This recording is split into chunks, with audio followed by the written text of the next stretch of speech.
Hello दोस्तों, मैं ओम शर्मा आप सभी का स्वागत करता हूं हमारे YouTube channel the A1 study पर। तो आज का टॉपिक है भारत और कनाडा से संबंधित, क्योंकि विकास यादव जिसको इस समय अरेस्ट कर लिया गया है, कहां पे अरेस्ट किया गया है वो भी आप लोग को बताएंगे, और इनको FBI के द्वारा मोस्ट वांटेड डिक्लेयर घोषित कर दिया गया है। सारी अपडेट बताएंगे एक एक करके। तो सबसे पहले ये हमारा टेलीग्राम, ये इसका स्कैन कोड, आप इसको स्कैन करके हमारे टेलीग्राम लिंक से जुड़ सकते हो। यदि यहाँ से स्कैन नहीं होता तो वीडियो के डिस्क्रिप्शन में सभी लिंक दिए होते हैं, चाहे टेलीग्राम हो, व्हाट्सअप हो या इंस्टाग्राम, आप हमसे कनेक्ट हो सकते हो। तो जैसे कि पता है, जो एक्स रो ऑफिसर है उनको मोस्ट वांटेड डिक्लेयर कर दिया गया है FBI द्वारा, मतलब USA के अंदर FBI द्वारा इनको वांटेड डिक्लेयर कर दिया गया। उसका डिक्लेयर करने का कारण क्या है, इनको मोस्ट वांटेड डिक्लेयर क्यों किया गया? क्योंकि इन पर आरोप लगा था कि जो गुरप्रीत पन्नू है उसके मर्डर केस के अंतर्गत इन्होंने पैसे दिए थे पन्नू को मरवाने के लिए, और इन पर मनी लॉन्ड्रिंग का भी केस लगा है। मतलब इनके ऊपर अमेरिका के अंदर काफी ज्यादा केस लगा दिए गए हैं, और ये भारत के एक्स रो ऑफिसर हैं, और इन्होंने पन्नू को मरवाने के लिए पैसे दिए थे, ऐसा अमेरिका का कहना है, ऐसा FBI का कहना है। लेकिन देखा जाए ये सारा का सारा गेम जो खेला जा रहा है वो है इसका मुखिया कनाडा, क्योंकि कनाडा के कहने पर ही ये सब कुछ हो रहा है। क्यों हो रहा है वो तो आप लोग को बताएंगे, लेकिन इस समय जो विकास यादव है, भारत के जो रो ऑफिसर हैं, उनको वांटेड डिक्लेयर कर दिया गया है। यदि आप ये देखो तो ये NIA जो हमारी नेशनल इन्वेस्टिगेशन एजेंसी है उसकी मोस्ट वांटेड लिस्ट है, जिसमें आप देख सकते हो कि पन्नू का फोटो भी लगा हुआ है। अर्थात NIA की मोस्ट वांटेड लिस्ट में पन्नू आता है, और इसको भारत की तरफ से एक खालिस्तानी आतंकवादी माना जाता है। ये NIA का केस लिस्ट के अंदर आप इसको देख सकते हो। तो टुंड्रो ने पुष्टि की थी कि कनाडा ने निज्जर हत्याकांड की खुफिया जानकारी 5I को साझा की है। अब ये 5I क्या है, तो आप सबसे पहले ये देखो, तो 5I में जो देश आते हैं वो 5 देश आते हैं, अमेरिका, ब्रिटेन, कनाडा, ऑस्ट्रेलिया और न्यूजीलैंड। ये 5 देश शामिल हैं, जो दुनिया के सबसे घनिष्ठ खुफिया एजेंसियों में से एक है, जहां सदस्य देश अपने अपने जो राष्ट्रीय हित के जो भी रक्षा के लिए व्यापक खुफिया जानकारी होती है एक दूसरे के साथ साझा करते हैं। और यहां पर कनाडा ने यही कहा, हमने भी अपनी खुफिया जानकारी I5 के साथ साझा की थी, और उसी के आधार पर हम कह सकते हैं कि ये विकास यादव एक मोस्ट वांटेड लिस्ट में है, क्योंकि इसने पन्नू को मारने की कोशिश की थी, पन्नू को मारने के लिए पैसे दिए थे। अब यहीं पर भारत और कनाडा के रिलेशन एक ऐसे मोड़ पर आकर खड़े हो चुके हैं जहां पर कुछ भी हो सकता है। आप दूसरी तरफ देखो, ये जो निज्जर है, निज्जर को फॉरेन टेररिस्ट बताया गया है। ये बताया गया कि ये कनाडियन व्यक्ति नहीं है, और ये कहने वाला और कोई नहीं है,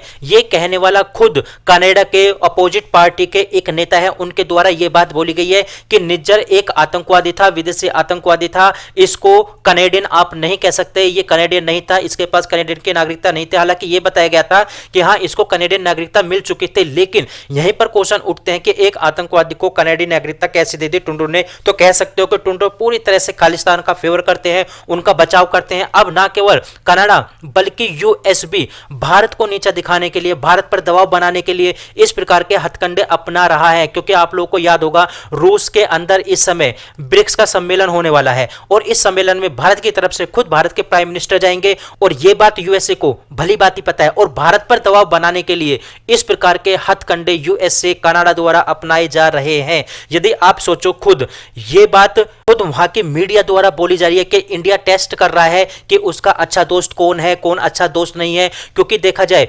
US और कनाडा इस समय इस खसोटी पर खरे नहीं उतरे हैं। कुल मिलाकर कनाडा तो छोड़ो, USA पर विश्वास भी था भारत को कि हाँ, ये भारत का साथ देगा। मोस्टली बहुत ज्यादा ऐसे मुद्दे हैं जिस पर USA भारत का साथ देता है, लेकिन जब जब भारत मुसीबत में होता है और वो ताकतें जो भारत को तोड़ने का समर्थन करती हैं, US उसका साथ देता है, तो US भारत का दोस्त कैसे हुआ? ये बात खुद वहां की मीडिया द्वारा बोला जा रहा है कि US इस समय खरा नहीं उतर रहा भारत की कसौटी पर। तो दूसरी तरफ आप यहां पर देख सकते हो, तो भारत ने भी हिट बैक करना शुरू कर दिया है कनाडा को। अब कनाडा के जो बॉर्डर पुलिस का एक ऑफिसर था, उसका नाम आया है किस चीज में? एक टेरर केस में, कि इन्होंने एक आतंकवादी का सपोर्ट किया था। मात्र एक टेरर केस में इनका नाम आया, और ना केवल इनके द्वारा बल्कि आप ट्विटर पर भी देख सकते हो, पंचजन्य जो वेरीफाइड ट्विटर है, इसमें क्या बोला जा रहा है कि हम जवाब देंगे तो हिल जाएगा कनाडा। यह भारत की तरफ से बोला जा रहा है, यानी भारत के जो केंद्रीय मंत्री हैं हरदीप सिंह पुरी, उनके द्वारा कहा गया है कि कनाडा के पीएम टुंडो के आरोप पर भड़के केंद्रीय मंत्री हरदीप सिंह पुरी। केंद्रीय मंत्री ने चेतावनी दी है कि जब भारत एक बार सही तरीके से जवाब देगा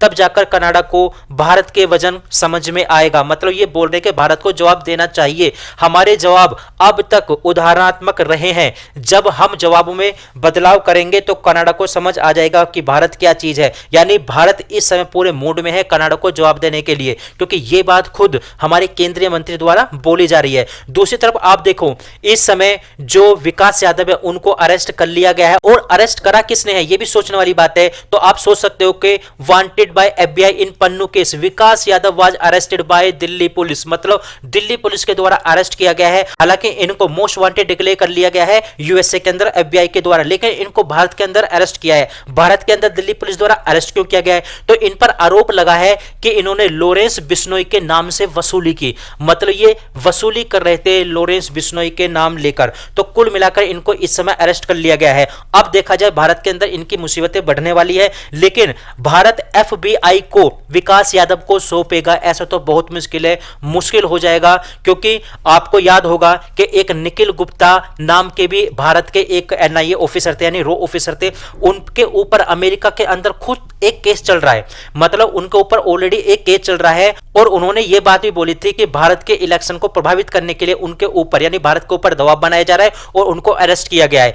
तो कुल मिलाकर देखा जाए तो विकास यादव को इंडिया के अंदर ही गिरफ्तार कर लिया गया है, लेकिन कनाडा और यूएस के रिलेशन इस समय ऐसे मोड़ पर आकर खड़े हो चुके हैं जहां केवल और केवल रिलेशन बिगड़ सकते हैं, ना कि सुधर सकते हैं। क्योंकि जहां भारत को विश्वास था कि अमेरिका भारत का दोस्त है, वो ऐसे मुद्दों पर भारत का साथ देगा जहां पर भारत को तोड़ने वाले जो लोग हैं उनको अरेस्ट करेगा, लेकिन अमेरिका द्वारा तो उनका उल्टा सपोर्ट ही किया जा रहा है। तो फिलहाल हमारे पास ये अपडेट थी, आप लोग कैसे लगी जरूर बताना, लाइक सब्सक्राइब करना बिल्कुल मत भूलना। Thank you.